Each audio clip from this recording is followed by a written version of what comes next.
నమస్తే, welcome to ఆధ్యా media. నేను బాలు, మనతో పాటుగా ఉన్నారు సినీ క్రిటిక్ దాసరి విజ్ఞాన్. ఆయనతో మాట్లాడతాం. హాయ్ విజ్ఞాన్.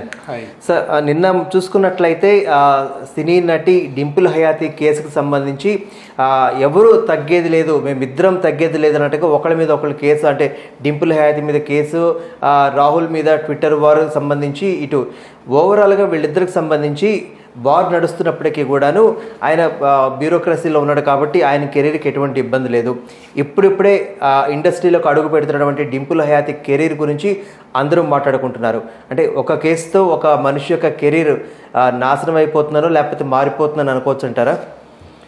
అట్లా ఏం లేదు. కొంతమంది ఏమంటున్నారు, డింపుల్కి ఇంకా మధ్య సినిమా అవకాశాలు రావు, ఈమె ఇమేజ్ అంతా డ్యామేజ్ అయిపోయింది అని చెప్పి కొంతమంది అంటున్నారు. బట్ మేజర్గా ఇప్పుడు నాతో సహా అందరూ అనేది ఏంటంటే, దీనివల్ల డింపుల్ క్రేజ్ పెరిగింది. ఓకే, ఆ పిల్ల మంచితనం బయటపడింది. నీకు విషయం తెలుసా, యాక్చువల్గా ఇట్లాంటి ఒక డీసీపీ స్థాయి మనిషితో పోరాడుతున్నాము అంటే మహిళలు, నిజంగా చెప్తున్నా, ఎవరైనా సరే వాళ్ళకు ఉండే ఒకే ఒక ఆయుధం ఏంటో తెలుసా, నన్ను లైంగికంగా వేధించాడండి అందుకే నేను కోపం అంటారు. అవునా కదా? Exactly basic. కానీ ఈ అమ్మాయి అట్లాంటి పని చేయాల, చూసావా?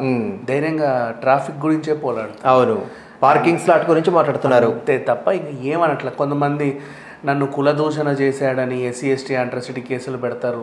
అంటే అఫ్కోర్స్ ఇన్ కేస్ దళితుడు అయితే బేసిక్ చాలామంది ఇట్లాంటివి చేస్తారు. మహిళలు అయితేనేమో నన్ను లైంగికంగా వేధించాడని ఆ చూపు చూసేవాడు, నన్ను అలా అనేవాడు, తిట్టాడు, నన్ను బూతులు తిట్టాడు, దుర్భాషలు ఆడాడు, ఇట్లాంటివన్నీ చెప్తారు. నేను ఒప్పుకోకపోయేసరికి ఇట్లా రివర్స్ అయ్యారని చెప్పి అంటారు. బట్ సీరియస్లీ ఇందులో చూడు, ఈ అమ్మాయి అసలు ఏమీ చేయాల, ఎంత ధైర్యంగా, సిచ్యువేషన్ ఎంతవరకు ఉందో అంతవరకే పోరాడుతుంది. సో ఈ అమ్మాయి క్రేజ్ ఇంకా పెరిగింది. అండ్ నెక్స్ట్, ఈమె ఎవరితోనో సహజీవనం చేస్తుంది అనేది బయటకు వచ్చింది. అదొక్కటే కొంచెం. అంటే ఇప్పుడు కుటుంబ సభ్యుల్లో ఉంటుంది కదా, ఎక్కడ ఉంటున్నావు అంటే ఇక్కడ ఉంటున్నాను అనో ఏదో చెప్పుకుంటుంటారు. బట్ ఒక అబ్బాయితో ఉంటున్నానని ఎవరు చెప్పుకోరు కదా.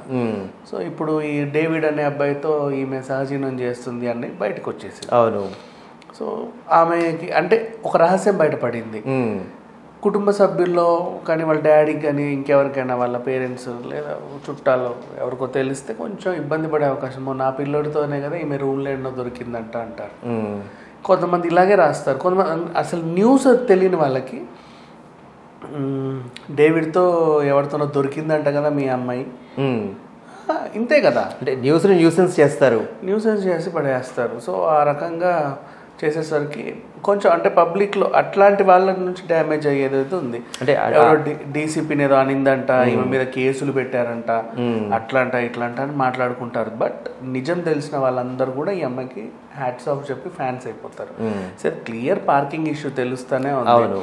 ఆయన కూడా అదేంటిది, ఇంకోటి ఏంటి, ఆయన చెప్పింది గవర్నమెంట్ ప్రాపర్టీని డ్యామేజ్ చేసింది, ధ్వంసం చేసింది, కోడ్ని తన్నింది, అంతే. ఏమైంది? అంతే, గవర్నమెంట్ ప్రాపర్టీ. సార్ ఇంకొకటి, అది గవర్నమెంట్ ప్రాపర్టీ, నీ ఇంట్లో తెచ్చి పెట్టుకున్నావు ఎందుకు? నీ ఇంట్లో పెట్టుకోమని ఇచ్చారా నీ గవర్నమెంట్ ప్రాపర్టీ? అది దానికంటే ఒక స్పెసిఫిక్ స్పేస్ ఉంటుంది కదా. పోనీ నిజంగా ధ్వంసమైనా కూడా ఆ కేసు ఎంతవరకు నిలబడుతుంది, ఆ కోన్ వాల్యూ ఎంత ఉంటుంది, అంతే. జస్ట్ ఇవన్నీ పరిగణలోకి తీసుకొని, పైగా అది ప్రైవేట్ కోన్ కూడా కాదు, గవర్నమెంట్ కోన్ అంటే ఇంకా రేటు తక్కువే ఉంటుంది. అవును, అంతే కదా. అంటే ఇక్కడ ఓవరాల్గా డ్యామేజ్ యొక్క వాల్యూ మించి తీసి పక్కన పెడితే ఇద్దరు ఒకళ్ళకొకళ్ళు ఈగో క్లాషెస్ పోయారని క్లియర్గా తెలుస్తుంది. అంటే నా పార్కింగ్ స్లాట్కి కారుకి అడ్డం పెట్టదని చెప్పి ఆయన అడగటము, లేదు పలుమార్లు మీ డ్రైవర్ చెప్పినా కానీ మా కారుకి అడ్డం పెట్టారని నీవంటం. అంటే డ్రైవర్లు చేసినటువంటి ఇద్దరు తప్పిదాలు, లేకపోతే డేవిడ్ చేసినటువంటి ఒక చిన్న తప్పిదము ఈగో క్లాషెస్ క్లియర్గా కనిపిస్తుంది.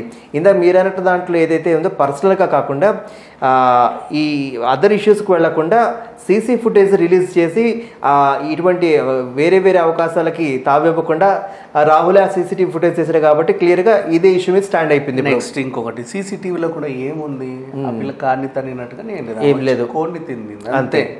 దట్స్ ఆల్, ఇంకా ఏమీ లేదు దాంట్లో.